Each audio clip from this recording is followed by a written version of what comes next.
Bonjour à tous et bienvenue dans une nouvelle vidéo. Ça part sur une vidéo à l'extérieur. Je suis à l'extérieur. Je suis devant le futur lieu d'urbex. Et aujourd'hui les amis, nous allons débriefer un peu sur les 3 lieux d'urbex qu'on a eu en Corse.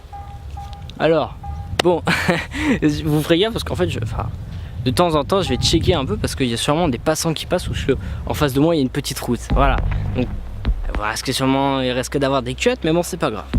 Commençons donc avec le tout premier lieu, le premier hôtel. Alors, ce premier hôtel qui est donc la deuxième partie, non putain ça me fait peur, qui est donc la deuxième partie de l'urbex, où donc un hôtel totalement vide en fait, avec rien. En fait, il y avait presque rien à l'intérieur. J'hésitais d'ailleurs à poster cette vidéo.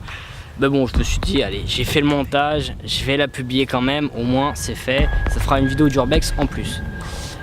Mais il faut savoir que Roro, anecdote, Roro a joué dans un film et justement il a joué dans cet hôtel, donc c'est plutôt marrant de se dire que Roro avait joué dedans. Voilà. Deuxième lieu d'urbex, donc qui était le premier qu'on a visité et le premier de la grosse. Bon, un peu plus sérieusement, du coup on va essayer de se plonger un peu dedans. Le bâtiment qu'on a visité donc était totalement abandonné, mais qui était donc dans un centre-ville.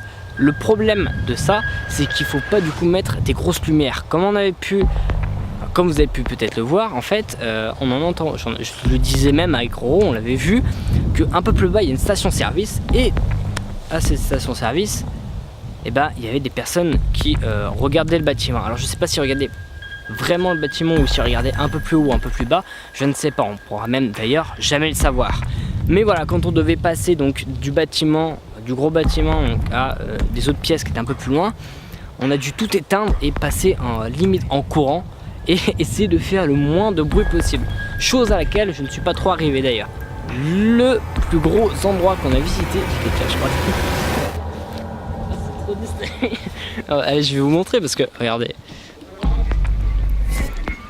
j'ai pas. Je vous montre. Voilà, regardez, il y a une espèce de petit chemin, une petite route, je sais pas trop. Non, je sais pas trop, hein. Passons donc au dernier lieu d'urbex qui était le plus gros, qui était pour moi le meilleur, mais qui nous a bien foutu dans l'ambiance pour pas mal de choses. Alors, je vais résumer un peu en gros ce qui s'est passé. On rentre dans le bâtiment, on visite les étages inférieurs et légèrement supérieurs. Tout se passe pour le mieux. Mais quand on arrive tout en haut, au dernier étage, on commence du coup à aller un peu plus loin. Et en allant un peu plus loin, Roro tombe sur une chambre.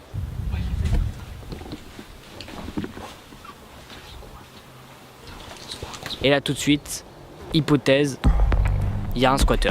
Alors, on ne sait pas où est ce squatter. On le saura peut-être même d'ailleurs jamais. Je me pense très clairement. Mais en gros, il devait sûrement avoir un squatter. Donc du coup, la chose la plus rationnelle qu'on a fait, on s'est dit, bah, on redescend. S'il faut, on se barre, mais on reste pas là. Du coup, on commence à partir doucement. Et en voulant, quand j'ouvre la porte, on voit très peu. Enfin, j'ai mis un petit signe comme quoi on entendrait un bruit, dont je vais essayer de vous faire écouter.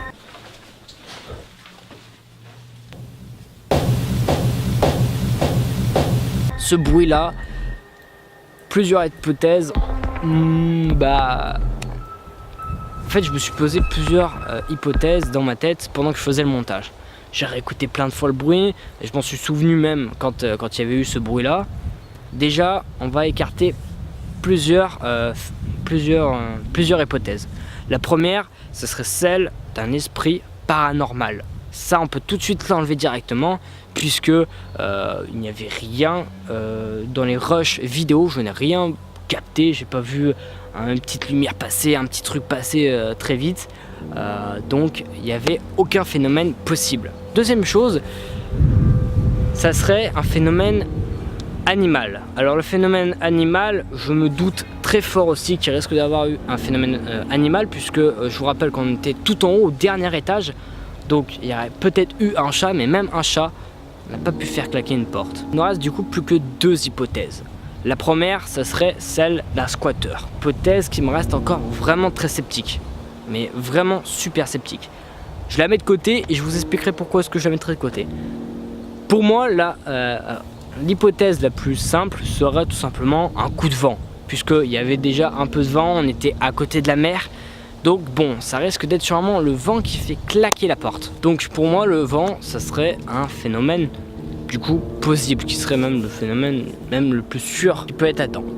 Et l'hypothèse du squatter, c'est là qu'on va en revenir maintenant. S'il y aurait eu un squatter, déjà on a pu voir d'autres signes plus importants. Je sais pas moi, par exemple, quand on sortait, après avoir entendu le bruit, quand on sortait, on a du coup regardé un peu le visuel de l'extérieur de l'hôtel et on n'a rien vu. C'est pareil, il aurait pu avoir le squatter qui regardait genre pour voir si c'était pas les flics ou quoi que ce soit, parce que on parlait à ce moment-là, donc il aurait pu nous entendre et voir. Ou alors il aurait pu tout simplement rester caché et c'est pour ça qu'il y a eu un claquement de porte. Genre il a mal fermé la porte, il claque la porte en se disant que peut-être qu'on va avoir peur et tout ça, parce que voilà, à entendre nos voix d'enfants, il a dû se dire bon c'est des gamins, je vais leur faire peur.